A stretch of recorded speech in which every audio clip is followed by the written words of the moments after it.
Many years ago, in a nestled village called Umofia, there lived a girl called Amaka. Amaka lost her mother when she was still a baby as a result of childbirth complication. Amaka's father Izu got married again when Amaka was 4 years old to Ifechi. Ifechi was a lovely wife and a caring stepmother until she had her own child, Machi. Amaka was so happy to have a younger sister and wanted to be everything a big sister would be, but Ifechi restricted her from coming close to her daughter and constantly reminded her of having a dead mother. Amaka would cry and report to her father Izu, who will have little or nothing to do about it because Ifechi had outgrown his control. Many years passed, and the girls grew into beautiful young ladies, and the hate grew alongside with them, even to a double measure. Ifechi will make sure that Maka does all the chores, including going to the farm to fetch firewood, the stream to fetch water with little food, while Machi will be at home doing nothing, enjoying all the available goodies. Izu became so worried about the condition of his first daughter and wished he never remarried.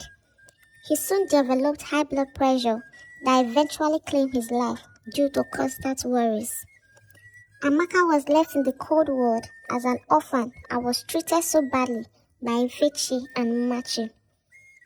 The prince of Umofia had been away from the village since he was 6 for his primary, secondary, and tertiary studies abroad, and it was time for him to return home as the custom of Umofia is to choose a wife.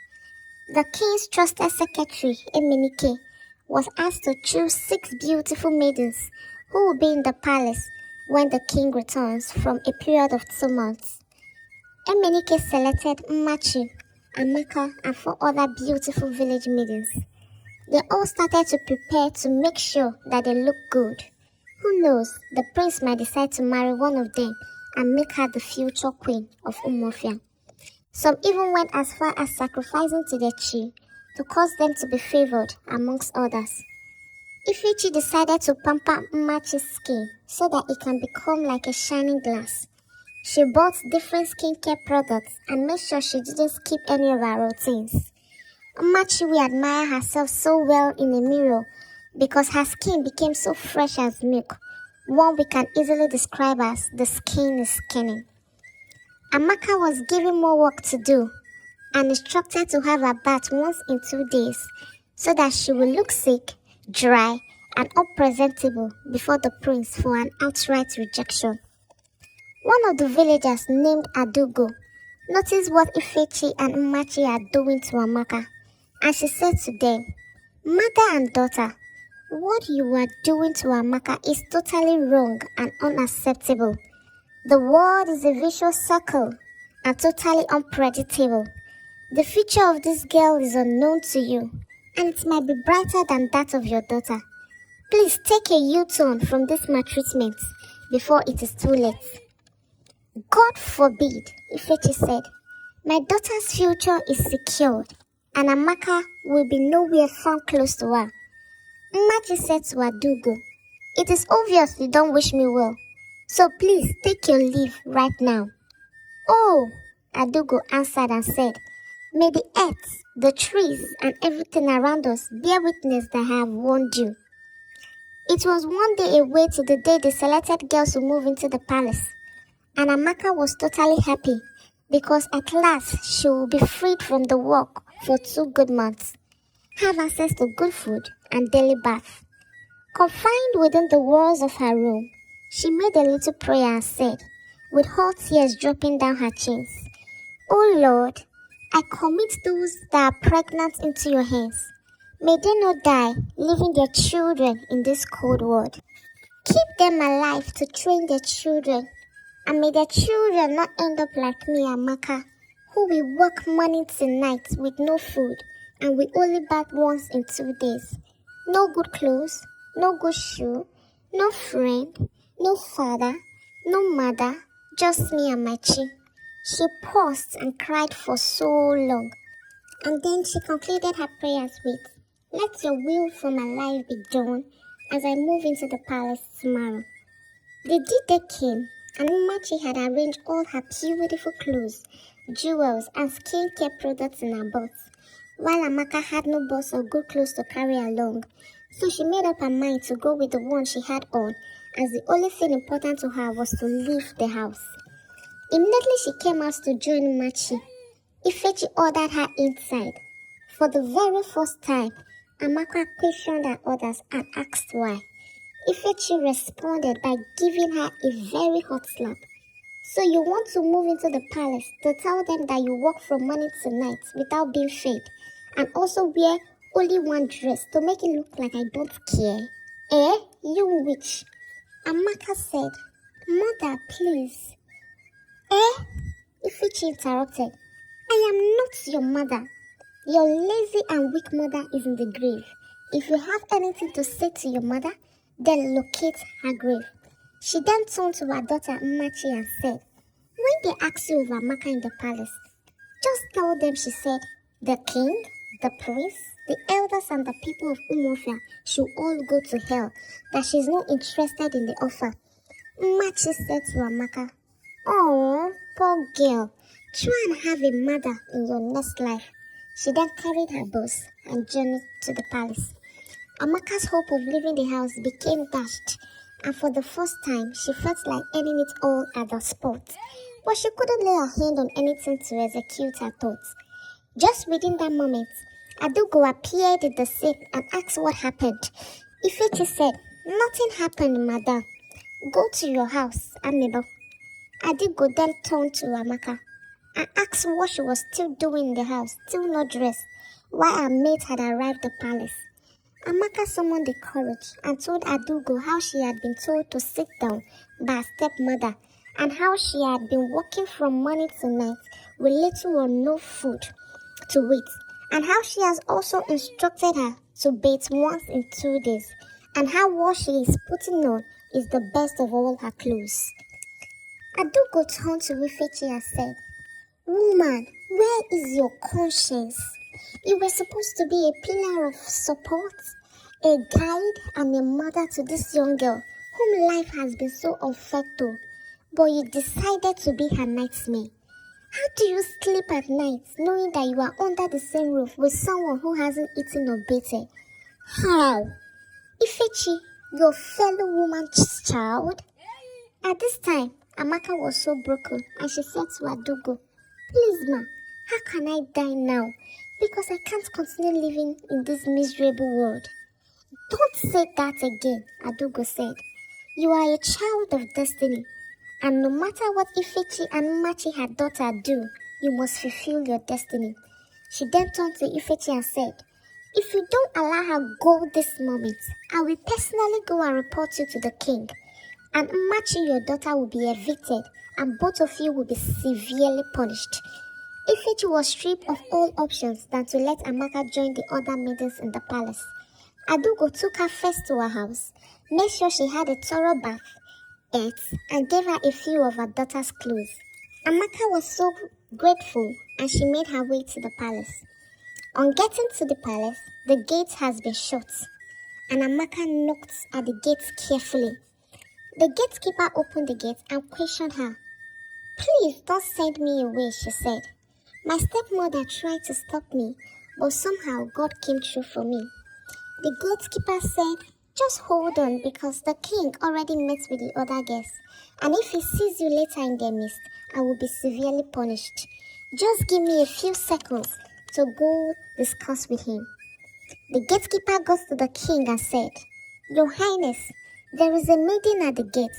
She said her stepmother delayed her, and the king said, I was told the girls are not complete, so you can let her in. The gatekeeper met Amaka outside and said, You are very lucky. The king has ordered that you can join the rest of the guests.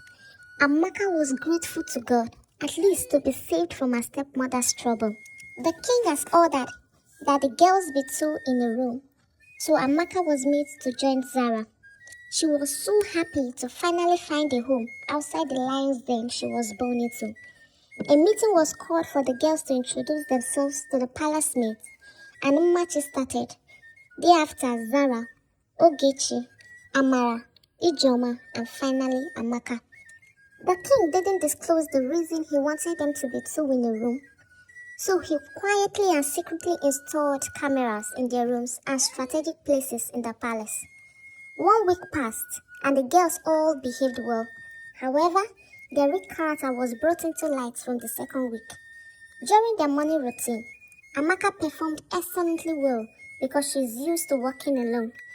Machi was so envious, and she decided to do something that would make Amaka to be evicted from the palace. Amaka, on her part, was avoiding Machi and was obedient to every instruction because she didn't want to enter into any trouble. She barely sits idle, and she wasn't trained to, so she sometimes finds her way to the kitchen to help the maids out in cooking and doing the dishes. She feels so relaxed among the maids and even hopes to be employed as one of them as soon as the 2 months elapse.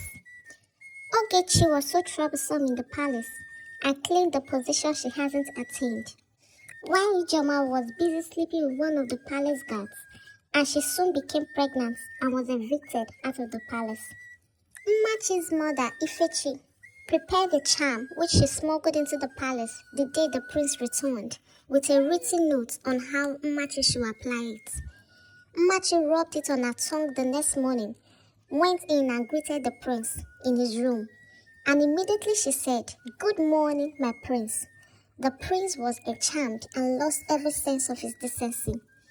The same charm made every maiden to start misbehaving, except Amaka, who was not in any competition with them. Machi was so happy that the charm worked, and automatically she started behaving like Umofia's queen, ordering everyone around with the full support of the prince. Amaka and the chief palace guard became so close that she told him the story of her life. She saw the way the other maidens were behaving and how everything had turned into a war competition. And she discussed with the chief palace guard on how she wants to meet with the king to tell him that she is voluntarily quitting and also crave on his indulgence to be employed as a maid in the palace. The chief guard said, "Amaka, please don't quit. You are such a good girl, a well-mannered, beautiful maiden. If I were to be rich, I will hurriedly pay your bride price and just have you all to myself." Amaka laughed and said, "You don't have to be rich for me to accept your proposal. If you ask me to marry you, I will. We will both work here in the palace, save money, and then resign to build our future together." "Are you serious?" the chief palace guard asked. "Yes, I am," Amaka responded. "Are you saying this because you are looking for a way to escape your stepmother?" the chief palace guard asked. "No, that will be from frying pan to fire, because marriage is sacred and a lifetime decision that mustn't be toyed with. I, Amaka, said so because I like you. You are hardworking, loyal, dedicated, and humble, and all these attributes of yours will create a conducive home atmosphere for any woman." Just as they were discussing, the other maidens started the usual quarrel, and the chief guard needed to be at the scene to caution them. Later that day, Amaka went to see the king and said, "Long live the king. Please, your majesty, permit me to voluntarily opt out from this competition." "But why?" the king asked. Amaka said, "I am no match for the prince of Umofia. I am just a poor orphan that has been exposed to high life and has nothing in common with the prince. Please employ me as one of the palace maids, for that is where I belong, in order to earn the living and build something out of my destiny." The chief palace guard walked in and was surprised to see Amaka with the king. Then the king mentioned all that Amaka had said, and the chief guard turned to Amaka in surprise and said, "I thought we had discussed this, and I said you shouldn't quit." Amaka then responded and said, "With the way things are going, someone may die you, because it has turned into a war." The king then said, "Go into your room right away. I will get back to you later." The chief palace guard pleaded with the king never to approve Amaka's request, as she was the best among the other maidens. The king smiled and nodded in affirmation because he is fully aware of what is happening in the palace through the secret cameras. The king ordered the guards to assemble all the guests for a closed-door meeting. His Royal Majesty thanked all of them for agreeing to stay in the palace so far, and he evicted Ijoma and Ogechi for their immoral acts in the palace. They denied it, but the king gave them the dates and time it happened and said, "You can't become the future queen with such attitude because you will bring disgrace to the royal home." They were accompanied out of the palace by the palace guards, so Mmachi, Amaka, Zara, and Amara were asked to retire back to their rooms. Amaka was disappointed that the king didn't consider her request. She was tired of the whole thing and just wanted to stay with the maids to start up a new life.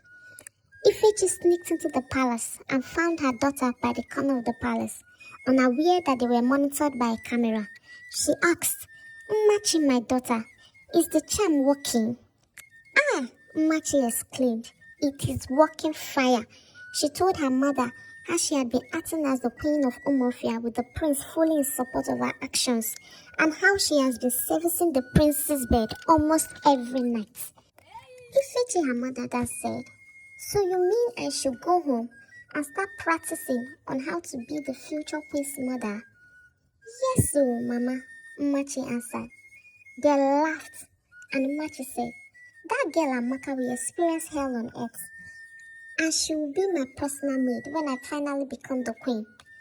Ifechi said, "A trap set is a trap set, and when I become a royal in-law, that Adugo will be taught a great lesson, that in her next life she will learn to mind her business." Mmachi told her mother to leave the palace immediately before someone eavesdrops on them. The prince, who had been ensnared, started announcing that he has made his choice and that Mmachi is the one his heart yearns for and the very one that tickles his fancy.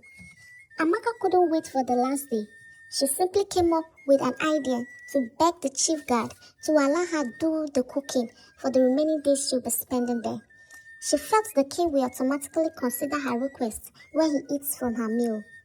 The chief guard, who was naive about Amaka's intention, didn't hesitate in granting her wish. The king and the prince couldn't deny the fact that the recent meals they'd been having in the palace tasted so different, with everything in moderation. And the king asked if a new cook has been employed without his approval. And the chief guard answered and said, "No, your majesty. Amaka has been the one cooking and also the brain behind some of the little decoration in the palace." The king was impressed and was 100% assured that Amaka was the right queen for the prince. He asked the prince what he thinks about Amaka, and the prince said, "Amaka is not my kind of woman. I have already made my choice, and that is final." Mmachi wasn't comfortable with the remaining 3 maidens, that is Zara, Amaka, and Amara. So she thought of doing something drastic in order to get them evicted before the end of the contest, so that she can be declared the winner automatically. She picked up a fight, but Zara and Amaka were so wise and they avoided her completely. But Amara fell for it, and the prince became so angry that he said, "You fought my woman. Eh? Who gave you that audacity?" And he ordered that the guards threw her out of the palace. Mmachi was so happy to be leading in the contest, and it was 2 days to the end of the stay in the palace. Amaka went back to the chief guard and said, "I sincerely want to thank you for being a friend." The chief guard appreciated her too for being a good girl and void of troubles. Amaka then asked, "Can you please do me a favor?" "Why not? What are friends for?" the chief guard responded. Amaka continued, "Please help me relate again to the king about employing me as one of the palace maids. We have 2 days left, and sincerely I don't want to go back home to my father's house because my stepmother will kill me this time. I prefer to stay here even if Mmachi is being crowned the future king of Umuofia, because there will be a limit to what I will pass through. Please do this for me, I beg you." The chief guard said, "Wipe your tears, my friend. I will do everything within my power to secure the job for you. I also don't want to miss your face, and I wouldn't be at rest if you return, knowing that your father's house is not a safe place for you, and what you have passed through in the hands of that wicked woman before now. Thank you so much. I promise not to disappoint you when I'm finally employed, Amaka said, and retired back to her room. The D-Day had come, and all the villagers were gathered at the palace to witness the occasion of the selection of the future queen of Umuofia. Zara and Umachi were looking so gorgeous with their expensive flowing princess gowns, but Amaka had a simple top and skirt Adugo had given to her, waiting to just resume after the occasion. At least that was what that matters most to her. The king addressed his people and said, "We all know that 6 girls were selected by Emenike, the palace secretary. 3 had been evicted, and these 3 got to the finals. Although the prince had made his choice, but as the custom of the village of Umuofia is, the prince has to declare it in the presence of the whole villagers." And the whole villagers answered, "That's true, your majesty." The king continued, "As we all know, that the prince of Umuofia relocated abroad when he was only 6 years old after the death of my wife. And I know that since he returned to the palace, most of you haven't seen him. And I also know that most of you can't even recognize him if you meet him on the way. So my people, permit me to present to you the prince of Umuofia." The villagers started clapping, and he said, "Behold, Ekene, the prince of this land." Everybody was shocked to see the chief palace guard. Machi fainted, and her mother became speechless. Ekene, the supposed chief palace guard, greeted his people and told them how his father, the king, came up with the plan and how grateful he is because the plan bettered the best gifts any man can ask for. Prince Ekene then said, "My people, the future queen of this land is no other than Amaka." Amaka couldn't believe what was going on, so she just stood there without moving. She was just speechless, and suddenly tears rolled down her eyes. Ekene the prince went to meet her, wiped her tears, and ordered the guards to bring the royal dress he had made for her. Still like a dream to Amaka, because she didn't believe that love would come through for her so quick. She wore the dress and looked so ravishingly beautiful. Machi, on the other hand, has been revived, but she and her mother couldn't behold the sight of Amaka being crowned the future queen of Umuofia, so they had to run out of the palace in shame. Months had passed, and Machi discovered she had taken in for the supposed prince she met in the palace, only for her to discover that the king hired him from somewhere and has paid him off. She carried the pregnancy full term and became a single mother. 你还回来干什么？爱我？你是爱这个吧？啊？没有。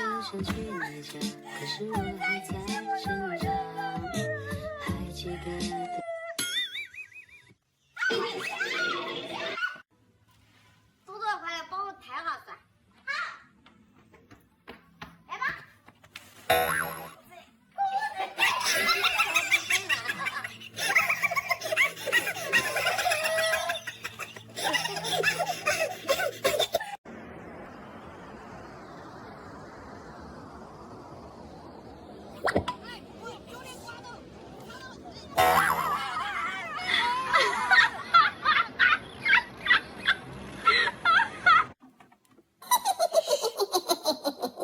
走吧，我们去逛超市。好的，好的，我要买吃的。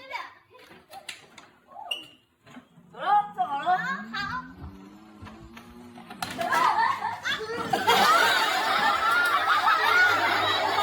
祝你生日快乐！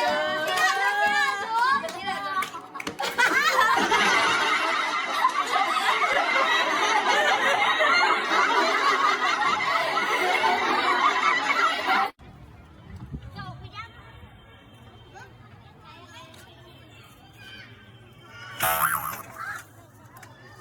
你怎么那么胖啊你？先给我搞成啥样了你？一天就这样吃就吃，分手！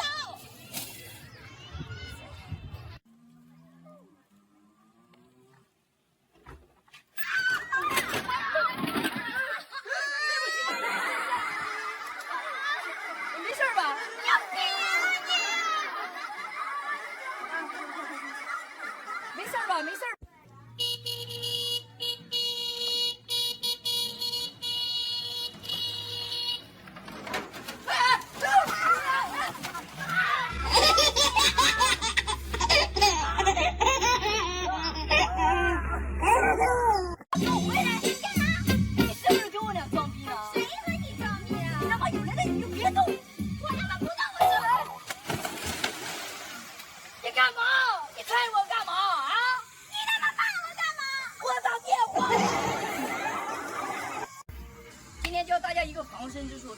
小红脚气你的时候来示范一下。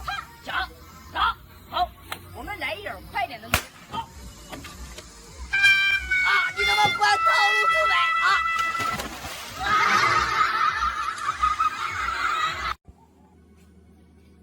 豆豆，快过来！什么？给你看一个视频。什么视频啊？你坐下看，你坐下看，点开。好的，好的。什么东西嘛？